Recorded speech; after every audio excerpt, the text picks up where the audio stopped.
တော်တဲ့သူကိုပညာတော်တဲ့မိမပဲရမှာပေါ့ကွာသူနဲ့တန်ရမှာလေမင်းတို့ကလေးကချေကောင်းနေကလေးကချေမိမနဲ့ပဲရအဲ့လိုပဲသမီးတွေလည်းတိုင်းပဲကိုကကလေးကချေဗလေးပသာလုံနေကိုနဲ့ထိုက်တာနဲ့ပဲရအများကြီးမျောလင့်မနေနဲ့တန်ရပဲရလာလောကမတန်တာမပေးဘူးကိုကအစင်းမြင့်မြင့်လို့ချင်းအစင်းမြင့်မြင့်အည်သွေးတွေတိဆောက်ထားအဲ့ဒါမမေးနဲ့ကံမဲကွာမင်းတို့တိဆောက်တာမင်းတို့ကံဟုတ်ပြီနော်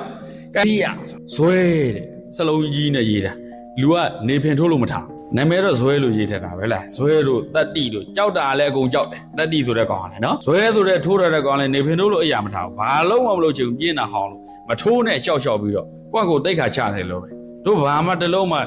အပြောက်လေးတစ်ပြောက်တော့မဲ့တက်တူးထိုးတော့တာမရှိဘူးအဲ့ဇွဲတို့တတ္တိတို့ကရင်ထဲမှာရှိတာမဲ့တက်တူးထိုးလို့ပေါ်လာတာမျိုးမဟုတ်ဘူးဟမ်သဘောပေါက်လားဟုတ်လားဘယ်တော့မှ